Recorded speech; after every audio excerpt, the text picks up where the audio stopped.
জাকাত, জাকাত এটা কোনো সুন্নাত না, ওয়াজিব না, এবং এটা কোনো সিম্পেথি না, দয়া না, দাক্ষিণ্যতা না যে আপনি জাকাত দিবেন, অনেক মানুষ আপনার সামনে সিরিয়াল ধরে দাঁড়িয়ে থাকবে আর আপনি খুব একটা ভাবসা আপনি জাকাত দিবেন, এটা না।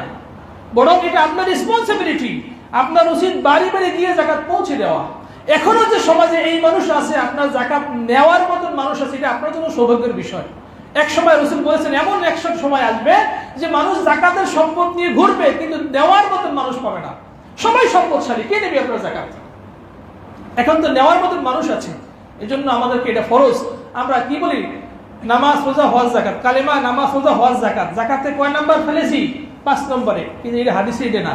হাদিসে জাকাতকে ফেলা হয়েছে 3 নম্বরে, কালেমা, নামাজ, তারপরে জাকাত। হাদিস এবং কোরআনে আল্লাহ পাক নামাজের পরই জাকাতের অর্ডার করেছেন। তার মানে নামাজের পরপরই দ্বিতীয় ফরজ হলো জাকাত। ফরজ। আপনার সম্পদের উদ্বৃত্ত 2.5% আপনার না, এটা গরিবদের, তাদেরকে তাদের সম্পদ দিয়ে দেন। জাকাত দিতে গিয়ে আপনার ইন্টারেস্ট, সুদ এবং ঘুষের ইনকাম, এটা জাকাত হবে না। সুদ এবং ঘুষ দ্বারা যেই সম্পদ আপনার অর্জিত হয়েছে, এই সম্পদের যতই জাকাত দেন এটা পবিত্র হবে না। কয়লা ধুইলে ময়লা যায় না। জাকাত দিলে সম্পদ পবিত্র হয়, কিন্তু সুদের সম্পদে জাকাত দিলে পবিত্র হবে না। এই সুদের সম্পদ এটা বোঝা, এটা সম্পূর্ণ 100% এটা আপনাকে দিতে হবে, সওয়াবের আশাও করতে পারবেন না।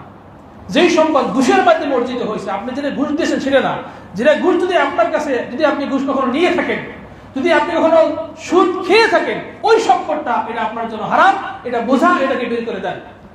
আর যদি আপনি বাধ্য হইয়া সুদ দিয়ে থাকেন, তবে আপনার সুদ দেওয়ার গুনাহ হয়েছে কিন্তু আপনার সম্পদ হারাম হয় নাই। যদি আপনি বাধ্য হয়ে ঘুষ দিয়ে থাকেন, ঘুষ দেওয়ার গুনাহ হয়েছে কিন্তু আপনার সম্পদ হারাম হয় নাই।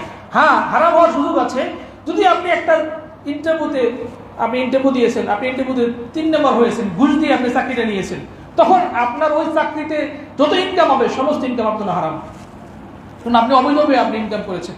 এই জন্য আমি যখন ইন্টারমিডিয়েটে উঠছি, ইন্টারমিডিয়েট না কেউ, হ্যাঁ দাখিলে, হ্যাঁ মানে এসএসসিতে, তখন আমার ভিতরে একটা অনুশোচনা জাগলো যে আসলে এর আগে তো বন্ধু বান্ধবের কাছে টুটো ভাড়া জিজ্ঞেস করে পরীক্ষার খাতা লিখতাম, কিন্তু যখন দাখিলে উঠছি তখন আমার ভিতরে আল্লাহ সুবহানাহু ওয়া তাআলা একটা অনুমতি জাগিয়ে দিয়েছেন যে আমি যদি নকল করে পরীক্ষা দেই, কারো কাছ থেকে জিজ্ঞেস করে অথবা নিজে নকল নিয়ে, তাহলে এই পরীক্ষা দেওয়ার পরে যে সার্টিফিকেট, যে রেজাল্ট অর্জিত হবে, এটা তো আমার বৈধ রেজাল্ট না, বৈধ সার্টিফিকেট না। আমি বললাম এ প্লাস পেয়েছি, আসলে এই প্লাস আমার একার না, কয়েকজন মিলে পেয়েছি, আর এই এ প্লাসের সার্টিফিকেট দিয়ে চাকরি করি, এটা তো বৈধ হবে না। এরপর থেকে আমি নকল ছেড়ে দিয়েছি এবং কারো কাছ থেকে হেল্পও নেই। এবং জীবনে 7টা মাস্টার্স আল্লাহ পাক আমার করার সুযোগ দিয়েছে, একটাও পরীক্ষায় একটা অক্ষর কারো থেকে জিজ্ঞাসা করে নেই, নকলও করি নেই এইভাবে। এবং বন্ধু বান্ধবকেও বলতাম না, অনেক সময় বাধ্য হতাম বলার জন্য, যদি না বললে ওরা আমার বিরুদ্ধে বিদ্রোহ শুরু করে দিবে। এই জন্য মাঝে মাঝে পরীক্ষা হলে ওরা জিজ্ঞেস করলে বলতাম, কিন্তু কখনোই কারো কাছ থেকে কোনো হেল্প নেই, না লিখিত না মৌখিকভাবে।